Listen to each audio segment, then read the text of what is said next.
Oke, Assalamualaikum warahmatullahi wabarakatuh. Waalaikumsalam warahmatullahi wabarakatuh. Okay, good morning everybody. Good morning, Miss. Okay, how are you today? I'm very well, thank you. And you? I'm fine too, thank you. Okay, well, so it's been a while since our first meeting. So I guess you guys are already missed me. Am I right? No. Okay, that's fine. Okay, before we start our lesson, let's recite basmalah together. Bismillahirrahmanirrahim. Well, because it is Ramadan time, so today we are going to talk about something really common in Ramadan. Do you know what is it? No. Okay, so today we are going to talk about menu that we usually eat or that we usually get when we break our fast. Okay, I like to drink es cendol. Do you know what is es cendol? No. Really? Yes. Okay, so for you guys that is not really familiar with es cendol, I will explain it a little bit for you. Well, es cendol is a sweet dessert that is contained of green rice flour jelly, coconut milk, and palm sugar syrup. It is found commonly in Indonesia, and additional toppings may be added like diced jackfruit or durian. And for the food, I actually like to eat gorengan. There are so many kinds of gorengan, but I want to focus on this one kind of gorengan, that is fried tempe. Well, fried tempe is an Indonesian snack that is basically made of soy. Sometimes it's called mendoan. It can be found easily in Ramadan, and it is sold in almost every food seller. Usually, it is served with peanut sauce, and it will be tasted really good. And how about you? What is your favorite food, or what do you usually get when you break your fast? Kolak. Kolak, okay. Can you explain a little bit about it? Yes. Okay, please. Kolak is an Indonesian dessert that made from coconut milk and palm sugar. Okay. It usually contains banana, sweet potato, and pumpkin. Okay. It often served in Ramadan. Okay, great. Well, I guess you are wondering, why did we talk about food? Are we going to learn about how to make a food? Well, actually no, because we are going to learn about passive voice to describe objects. Okay, do you know what is passive voice? No. Well, passive voice means that a sentence has a subject that acts upon its verb. It also means that a subject is a recipient of a verb's action. Okay, if you are still confused, I have some example in here. The first example, tahu is made of soy. So it means that tahu is made from soy, not tahu made soy. Jadi maksudnya itu tahu terbuat dari kedelai, bukan tahu membuat kedelai. Okay, you got it? Yes. Okay, great. And then the second example, lemper usually is filled by abon. So it means that lemper is being filled by abon, not lemper fills the abon. No. Okay, you get it? Yes. Okay, the last example, fried chicken can be found easily. It means that fried chicken is easily be found everywhere. Jadi maksudnya ayam goreng itu bisa dengan mudah ditemukan. Jadi bukan ayam goreng menemukan dengan mudah gitu. Okay, you got it? Yes, Miss. Okay, good. Well, so is there any question? Yes. Okay, please. How to make passive voice? Well, how to make it? There is a formula. The formula is, the first is subject plus to be, and then plus past participle, or we usually call it verb 3. Okay.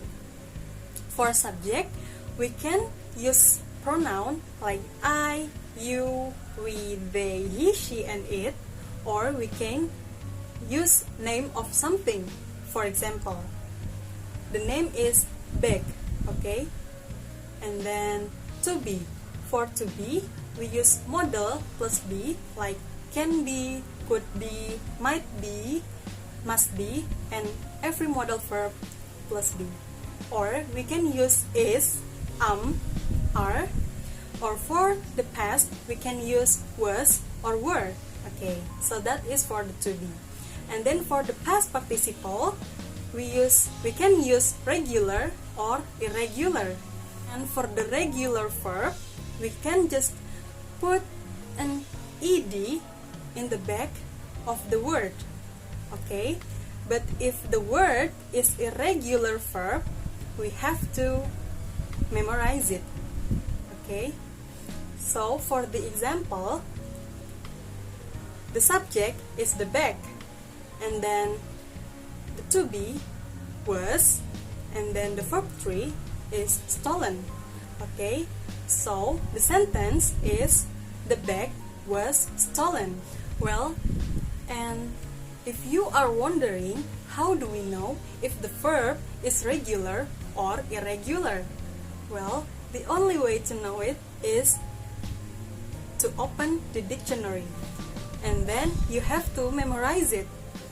Well, I have a tips if you want to memorize it in effective way. If you usually memorize like verb 1 is this, the verb 2 is this, the verb 3 is this, please stop it, because it's not effective. Then you have to do is to practice it, because if you practice it, it will stuck longer in your head. It's different if you just memorize it like I stated before.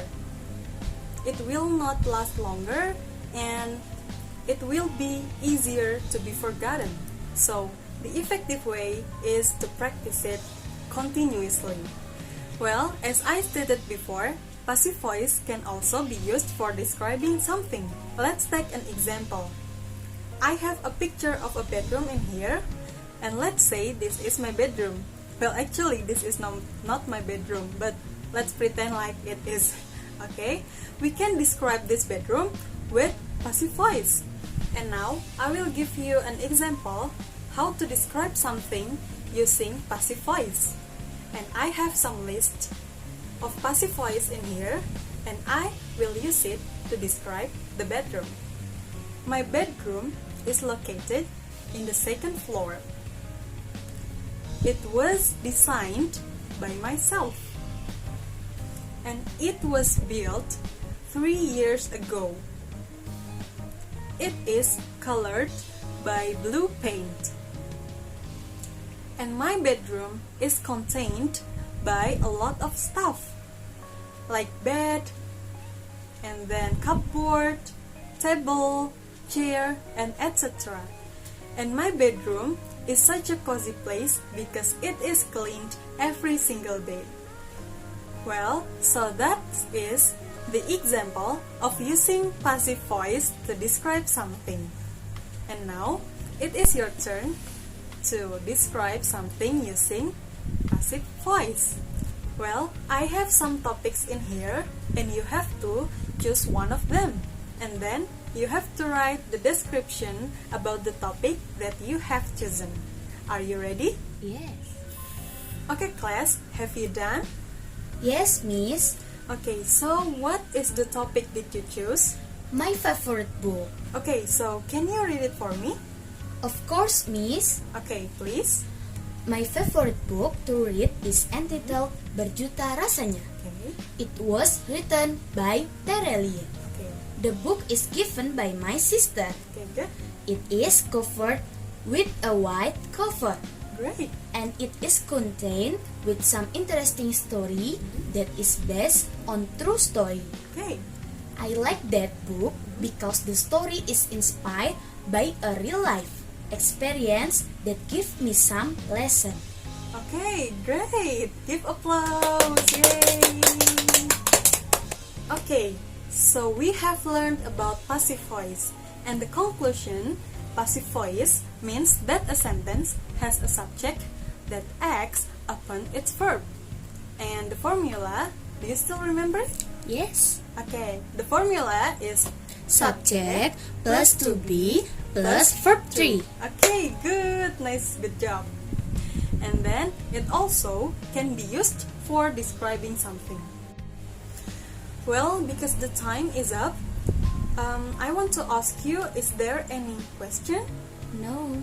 Okay, because there is no question, so I assume that you are already understood about today's material. And to close today's material, I have a really nice quote that is written by Brian Tracy. Be a lifelong student. The more you learn, the more you earn, and the more self-confidence you will have. Okay, I think that's all for today, and I hope you can get some advantage from our lesson today.